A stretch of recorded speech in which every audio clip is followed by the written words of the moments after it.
Welcome to the Been There, Done That, Let's Chat podcast. My name is Russ Hagan, and on this podcast, my aim is to raise awareness around men's mental health and suicide prevention. As men, we don't talk enough about our feelings and our internal battles. This is what I'm trying to change.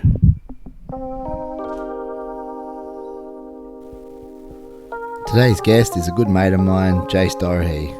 Jas is here to have a chat about a number of things, including growing up in a famous football family, starting a fantastic group for men's mental health called the Cronulla Gropers, and a health scare that has changed his life forever. All good. Jas, thanks for coming, buddy. No worries, mate. Good to have you here, mate. It's a pleasure. Bit of a disclaimer too, guys. First up is that Jas and I are good mates. Well, he's good, using that loosely. Yeah. He's in the top 20 of my mates anyway. But I'll just say great mates. You go with good. We do advocate like mental health, be kind to each other, that kind of stuff. But I think it's important too, during this episode, we'll have a bit of banter between each other. Yeah. And like Jas and I both know, we can put up with it and it's good to have a laugh. So that's just a bit of a disclaimer. So we're not hurting each other's feelings and we have good time. We've so definitely welcome, got bud. thick skin, mate. Yeah, that's for sure. Yeah, but, definitely. So that was my question. Is this more like a Ray Hadley thing, really serious, or Kyle Sandlin? So bit of in between. Bit of both. Yeah, a bit in between, mate. So, yeah, like I said, mental health's important and it's also important to have a laugh as well. So, a bit of both, buddy. Yeah. So, thanks for coming on. And just at the start, just let us know, like, growing up, mate, what you're about. And mate, growing up was, I had a great childhood. The son of. Yep. Always been the son of, and now my brother reckons the brother of. But, mate, Joe Cool's me dad, Jas Dorahy. Yep. Grew up, mate, England, Wollongong, Newcastle, England, like all over the shop. A year here or there. It was really good, mate. Went to all the posh grammar schools, as you can tell, over in England. What are you laughing at, mate? What are you laughing at? So, yeah, mate, went to all the posh grammar schools because the rugby league teams obviously paid for that, and had a background in rugby league and rugby union as a kid growing up. And get in through your dad's name. Yeah, it was pretty much, yeah. Dad was getting paid and to do his job, and, mate, it was really good. So, yeah, mate, it was growing up in between two countries. Yep, nice. Yeah, so as a kid, you'd talk like a Pommy, and when you come home and they'd say, look, it's Pommy. And then when you go back, you talk like an Aussie. You picked it up really easy, but mate, it was a great childhood. So that was really good. It wasn't hard swapping schools and countries and stuff? Well, for me and my twin brother Dane, he's 4 minutes older than me, it wasn't hard because you had your best mate with you all the time, you know, which was awesome. But my poor old sister, 4 years younger, she always had to go to a different school by herself, and it was probably a bit daunting for her. But for me, I always had my best mate with me. Yeah, so and that's your identical twin. Yeah, identical twin, but we were really was that identical. Hard?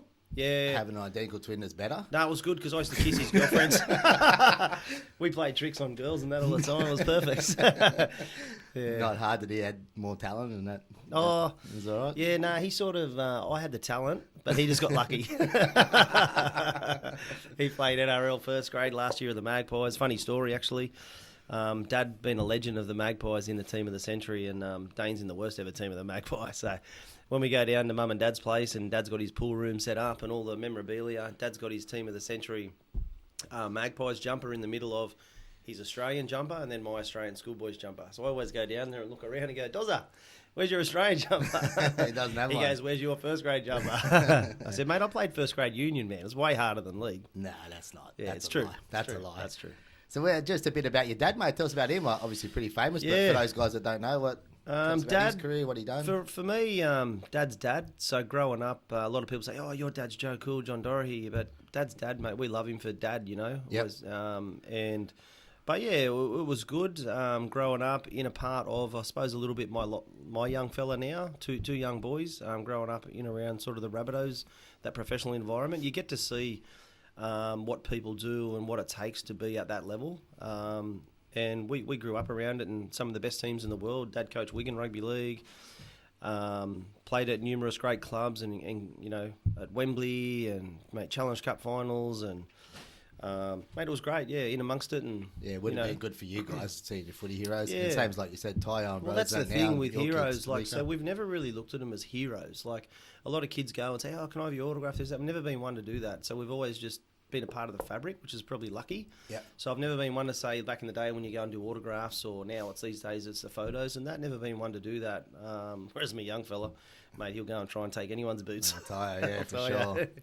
But that's good for him too to grow up. It is, mate. It is. You're South now. Yeah, the Rabbitohs. Yeah, it's been South, 2 years. Next year will be 3 years. Yeah. My twin brother Dane was head coach originally in 2022, and I was assistant to him, and he brought me in luckily, and he ended up moving on, and I stayed there as assistant this year, and we pretty much won every trophy, which was great. Yeah, that's good. Won the New South Wales Cup, won the state NRL championships, and then also coached my kids as well. Yep. Coached Tamika's inaugural D-La women's team, under 16s D-La. Yeah, Jesus. But mate, we won. They won undefeated. They're unbelievable. And I told them from the start we had a pre-season I heard it's with good them. to stack the team. That's We didn't what I stack heard. it, mate. We dead set. We had to coach them. Like the girls had never played before. They haven't grown up like boys, you know. So to coach them in everything, technically and tactically, was amazing. Yep. But also with yourself, you know, the last 3 years has been amazing. Working together as your assistant out at Engadine. For those that don't know, Jace was my assistant coach at Engadine for the boys, but he did this year. He was a bit off. He didn't turn up too much. So Too busy, mate. Bit busy. Yeah. But what about so growing up, mate? Obviously, your dad was a gun. Was that pressure on you guys to be good, or Yeah, from it him, or was. just from yourself? No, not from Dad. No, No? just from ourselves, and probably the perception that it's Jas Dorahy's sons. Yeah, expected to be good. Yeah, and mate, And you let him down a bit. Hopefully, it skips a generation straight to my kids. But like I didn't get to play NRL. I played a shitload of trials, so Yep. I'd be a veteran at trials, first grade trials. But I ended up switching to rugby union and playing first grade union. And did really well there. Like, it was great. 4 years first grade before I went back to train and trial at Parramatta Eels in 03 and with the first grade squad, and then I got injured and got into business after that. Yep. But it was hard. Yeah, it's hard growing up as a son, especially, mate, we were twins. When we were born 10 weeks early, we were tiny, we were small, and everyone always sort of said you're small, you know. Too small for footy. Yeah, but that sort of drives you. I believe the people that, you know, that 13, 14, 15 who are really good now, they're the ones who probably don't make it because it's probably too easy for them. But we were like that. We were playing Bs and Cs and on the wing and this and that, and we just stuck at it and worked at our, you know, craft, and we ended up doing all right. Going all right. And my brother played the last year of the Magpie NRL before they joined with Balmain, and then he went over and played Super League and had a good little career over there before he come back. And I stayed here and did my thing, and then I got into business. And we use always in the same teams most of the time growing up. Well, yeah, we were growing up. Yeah, we were in the same teams, but then we sort of split. We come back from Wigan and we're going into year 11, 12, and my brother's probably not the smartest tool in the shed, so I went to year 11 and 12, and I signed a scholarship with the Western Reds, so they paid for me to go to St. Greg's College, Campbelltown, which was awesome.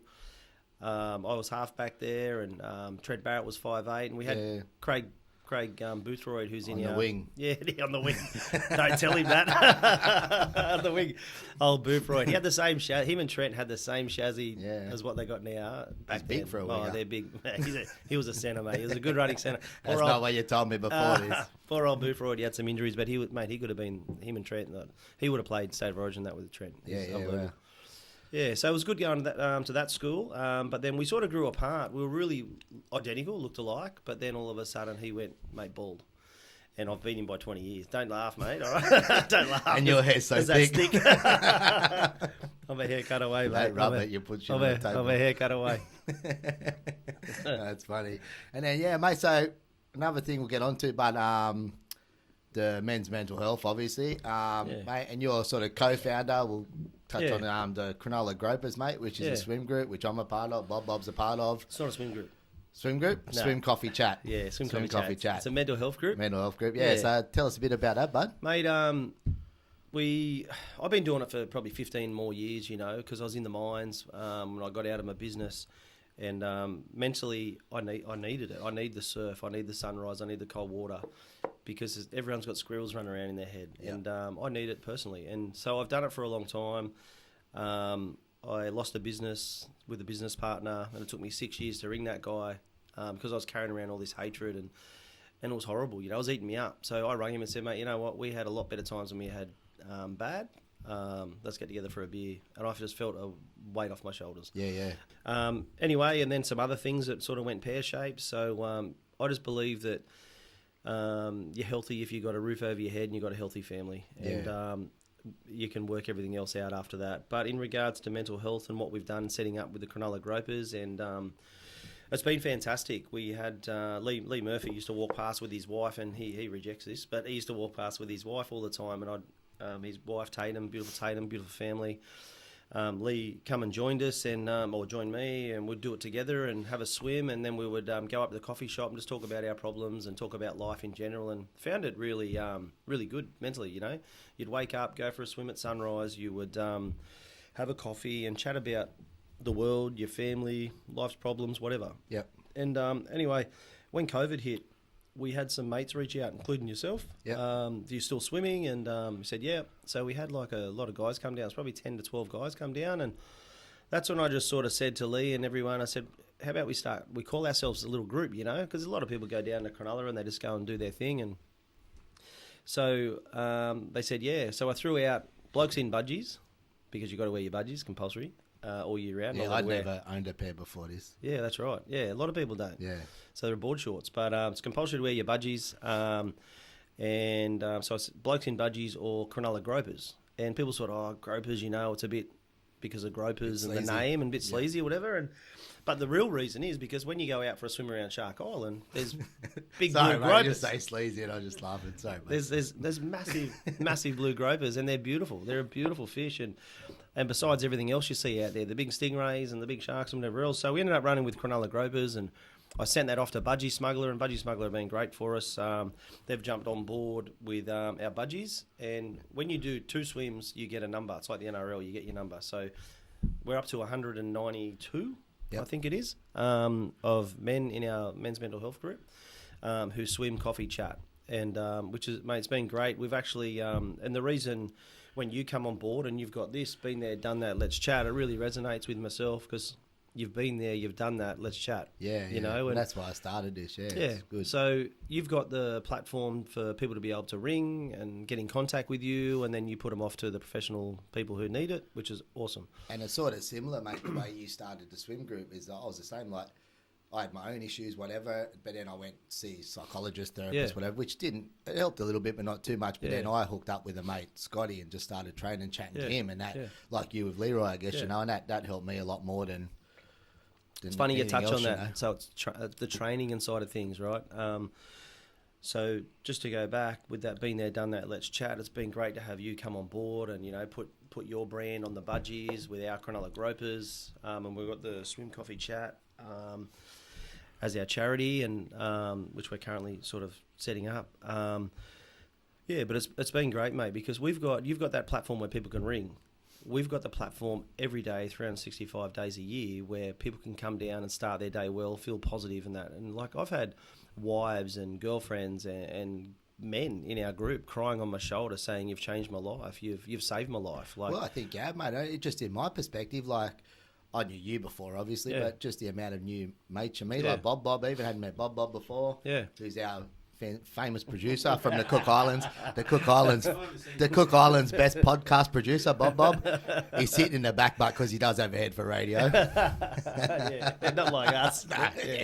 So mate, met so many different fellas. The networking's unreal, and like you said, the best part of it is that anyone that is struggling, that next morning you can get up, there's going to be some blokes down there. Jump in with your mates, have a swim. Pissing down rain, and there was 22 blokes down there. Amazing. But so it's been really good to start this and found it, and then do a lot of things with different charities and raise a lot of money, and it's been amazing. It's been absolutely amazing, and I'm so grateful every day that it's just organically just created the way it is. Yeah, it's getting bigger and bigger. It's pretty amazing. And you can order your budgies and you get them pretty quick, Yeah. When you put your order in. How's that? How do you go about that, we're custom. Well, I forget a lot of shit for that, but because it's custom with the numbers. I didn't realise. We've got 4 different designs. You've got to get a different number. It's a lot of work that goes into it. Yeah. So by the time I put all my information on my phone, down at swimming, and then here it is.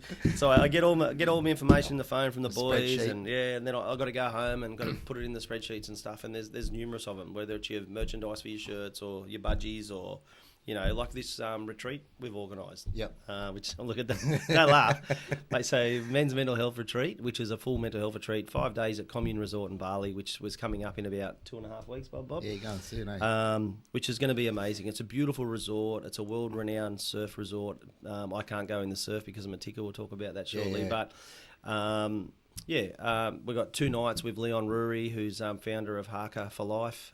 He's going to come over and do an actual group session twice. What's he do? What's that? Haka for Life. Leon Rury, he goes around and does mental health things with mind sites and talks and stuff, but he's not death by PowerPoint. He's actually a beautiful, beautiful man who engages the room. And people are like, mate, unbelievable how he engages the room. So I've got him on board to come over for us and do that. And everyone gets allocated 2 massages, all inclusive, your food, everything. We won't leave the resort. It'll be amazing. Looking forward to that. That'll be good. Yeah.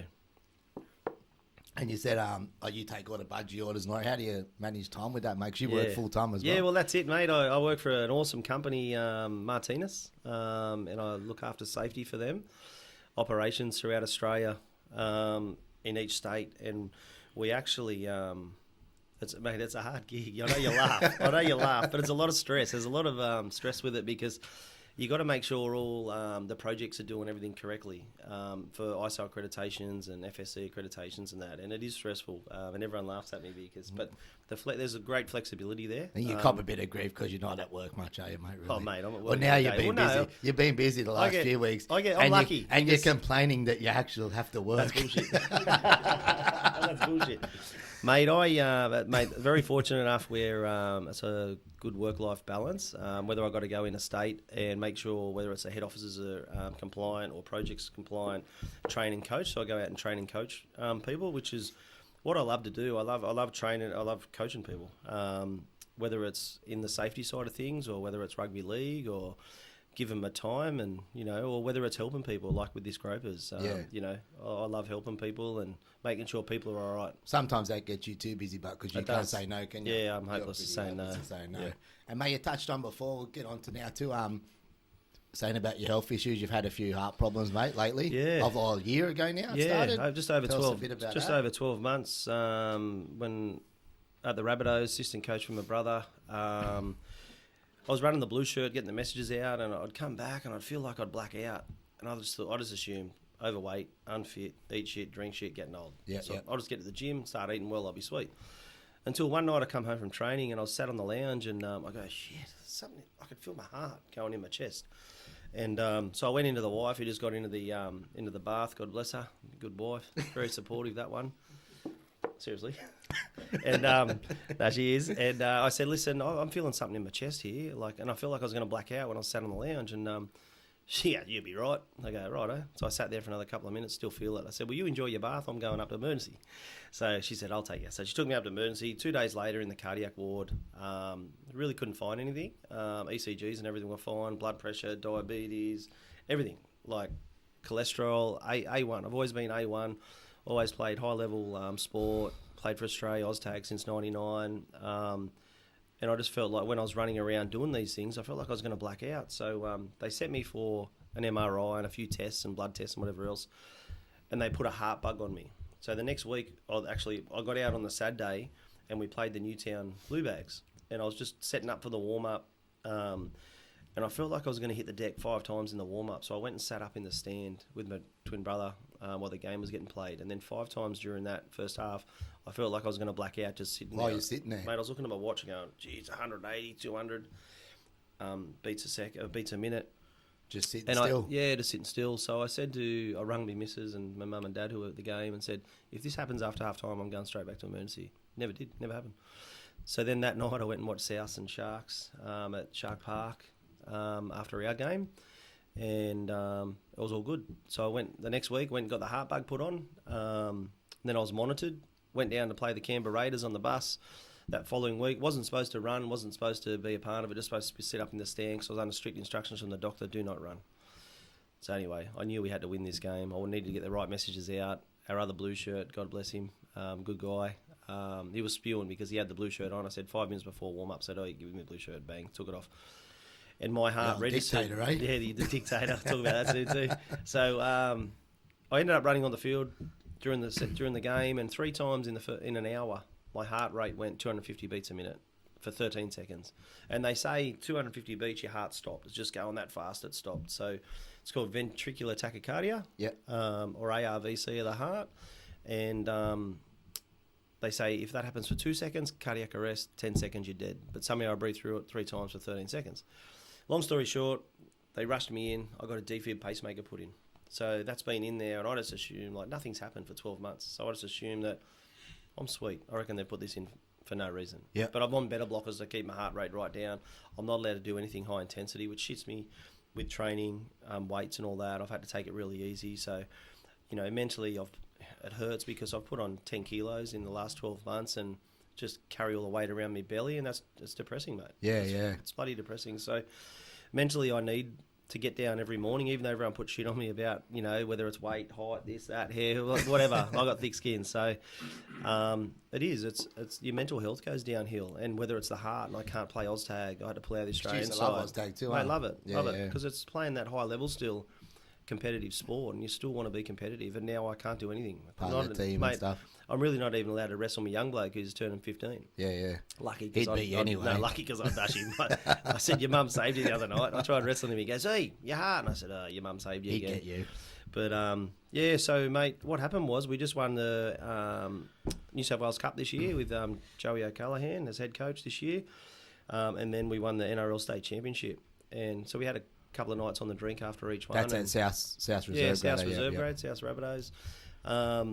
So I just do that part-time at the moment. Love to do it full-time soon, but just working towards that. And obviously it takes a bit of time, and you got to show your worth and obviously attention to detail and put in the work, which, you know, I'm doing and I love it.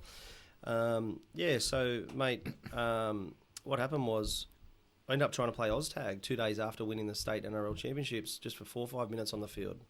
That my old team was there training and that, and I said, see if I got boots in the car. So I went and got my boots. I didn't have shorts. I said, anyone got spare shorts? Got some socks, bang. So all the cherries lined up after after being on the drink and that. And so I really got to be careful there now.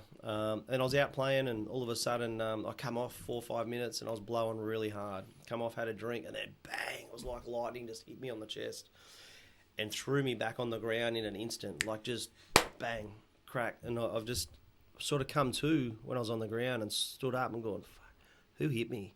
I just looked around and someone smashed me, like, out of control. Thought someone shoulder charge or something? No, I just thought someone might have got a 4x4 and just went whack across my chest and just smashed me on the ground. I was like, I've never been hit so hard in my life, like, honestly.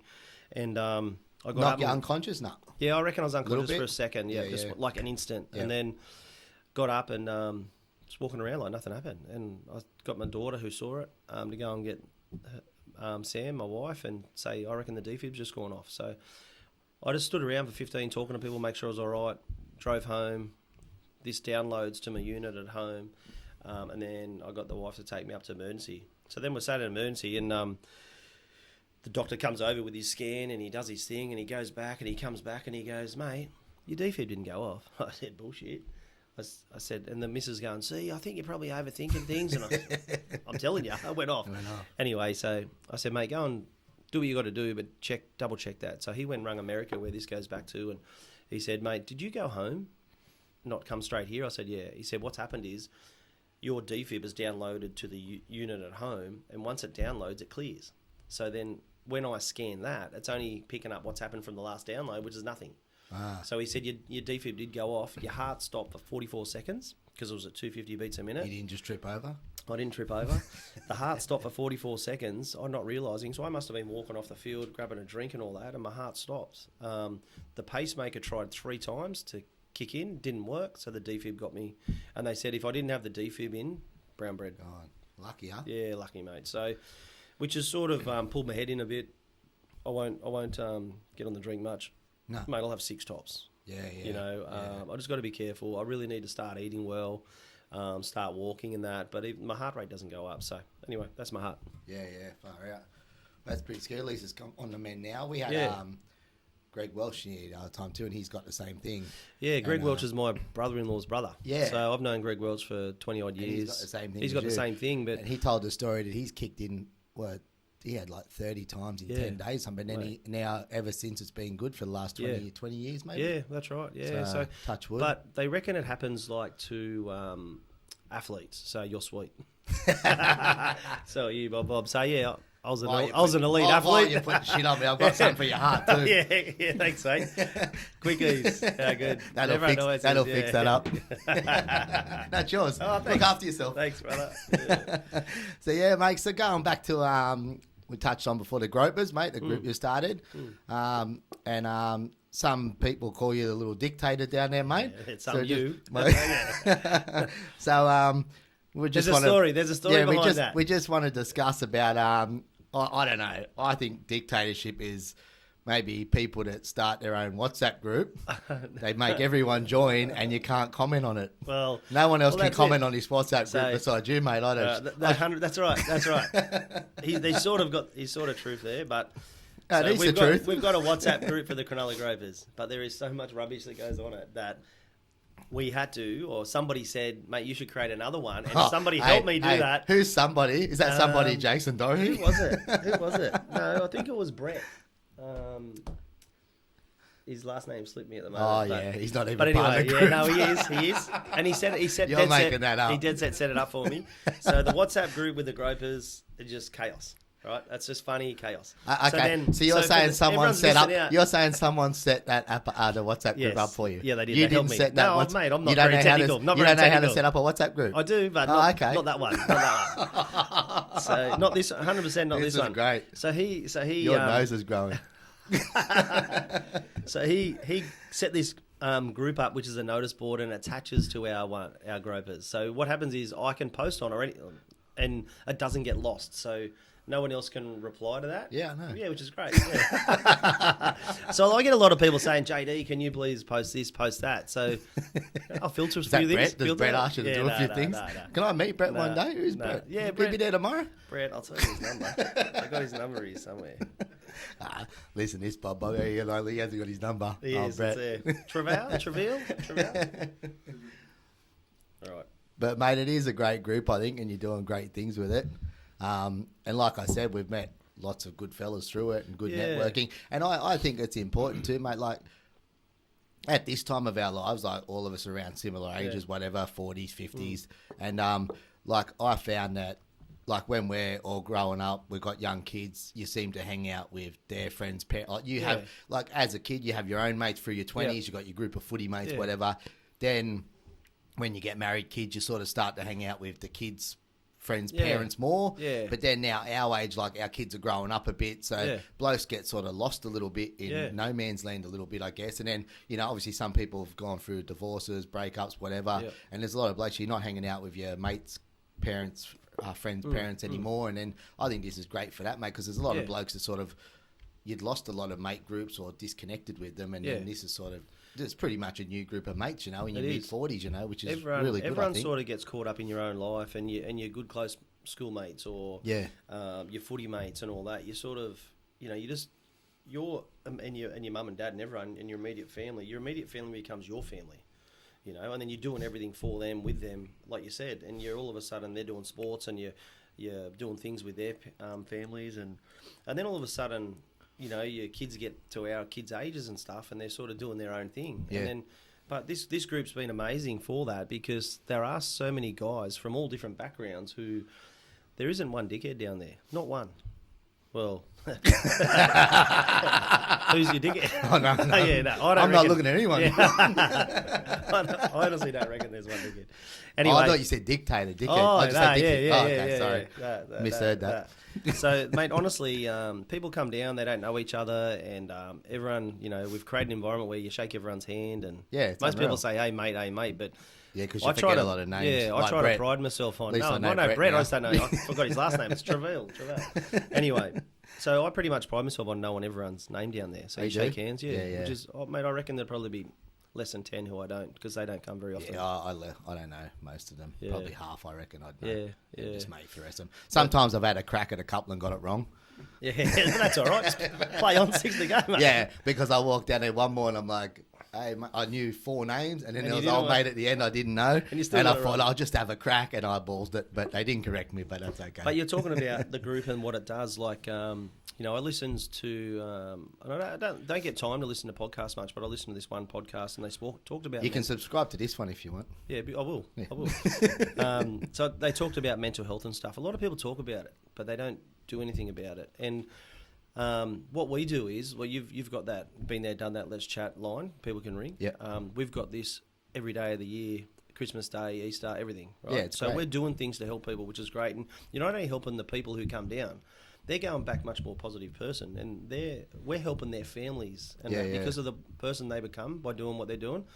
But you find whether it's rugby league people, and we've got a lot of ex-NRL players and some well-to-do people in our Gropers. There's a big team. range. Everyone Big from range. like labourer to Yeah. tradesmen to CEOs to a to CEO bosses. of living on deep waterfronts. And I think the good thing too, mate, is that the way you've done it is like we meet up first thing in the morning when you go for a swim. It's not like you're going to the pub and hang with your mates. So the partners don't get cranky or whatever. You're not missing out on family time because usually the kids are still asleep when we go. Yeah. You're home by 7, whatever. Go to work, do your thing. And I find that and I refer back to rugby league is because I've been brought up in that environment. When you come out of that environment, you don't know what to do with yourself. And I never played at those lofty heights like a lot of people do for a long time. You sort of start really young and you go through and your age is coming up, and then all of a sudden you come out and you're 30 or whatever, but mentally you still have been hanging around them boys every day. So really you're not that age and you haven't really done anything for yourself. So you go, who am I now? What am I doing? Like, what am I going to do for myself if you haven't been smart? Especially because you get to train and the programs are written for you, your nutrition's written for you, everything's done for you. Everything. You just get told what to do all the time. You don't have to think too much. And you've got, you know who you are. You know where you fit in that environment. Whereas now you come out into the big world and you're like, where do I fit in? So now with our Gropers, Cronulla Gropers, what you've got is you've got a certain time you've got to meet, and you're just another bloke in a pair of budgies. It doesn't matter who you are. You're just another bloke who fits in, and you start your day well with the cold water immersion. You feel better mentally. You're positive. You're a good person to be around. You start the day. You feel good for half a day at least. Yeah, it's amazing, And it's not a swim group, like I said. We're a mental health group. No, I don't even like swimming. No, we're in the teabag lounge with Marty Kennedy. Yeah. Marty Kennedy's Lipton's teabag lounge. And I've got to stay there now too because I'm a ticker. I'm not allowed in deep water. But if I feel like quick going... ease will fix that, man. Quick ease will fix Yeah, that. that'll So fix that. what I do is I say to likes of you or whoever, just keep your eye on me if I go out to the boy, and I can't do Shark Island Don't anymore. ask me, I won't be able to save anyone. Yeah, exactly. But mate, it's a great environment. There's some great people there, and I mate, absolutely love it, and I need it for myself. Yeah, it's unreal. Everyone's got. And what? So what's your plans, mate, from here with it? Like, what do you want to do? What's your ideas? Obviously, it's working good now, but like you're up to almost 200. Like, what do you want to get? 400, 500, or you want to go around to different areas? Yeah. Or? Well, there's no real stop. There's no real number stop. It's just going to keep growing organically, and that's how it is. But it does take up a lot of time. So I've probably got to look at that. We have set up a little committee, but I don't know whether I chose right there. No, I did. There's some great people on the committee, but we get together. Are you looking at me? Yeah. We get together for dinners and have a few beers, and we talk about some great things. But at the moment, we sort of time poor. A lot of people are time poor because in the roles they do outside of the swim coffee chat. So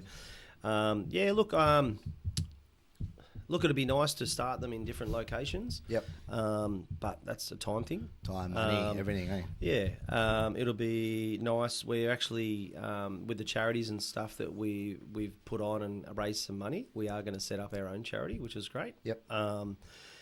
So where we can help people. So as a committee, we'll sit down and talk about who we feel needs help. And you mentioned doing some mental first aid courses. Well, that's and stuff it. like Yeah. that. So with some of that money, fellas through that. Yeah. So with some of that money, we might be able to allocate 20 of our Cronulla Gropers for mental health first aid. Yep. And some courses to help them, which then helps the wider group. So if someone has a problem, they might not feel comfortable coming to me and having a chat, or yourself, or whatever. Yep. They might not think we'll take them seriously, but they might feel like, they could go to HR. Yep. Leroy. Somewhere else, yeah. Yeah. Mr. Personality. Yeah, Leroy. No, but I think it's great, mate. You're doing great things. Yeah. And, we do put a lot of shit on each other, but you are doing good things, mate, I think, and it's really helping a lot of blokes out there. And, Yeah, keep it up, bud. Thanks, brother. And thanks for coming in. It was good to Appreciate hear it. your story, mate. Thanks, and legend. look after that ticker. Yeah, I will, mate. Thanks for the quickies. Cheers, bud. Cheers. Thanks, Bobby.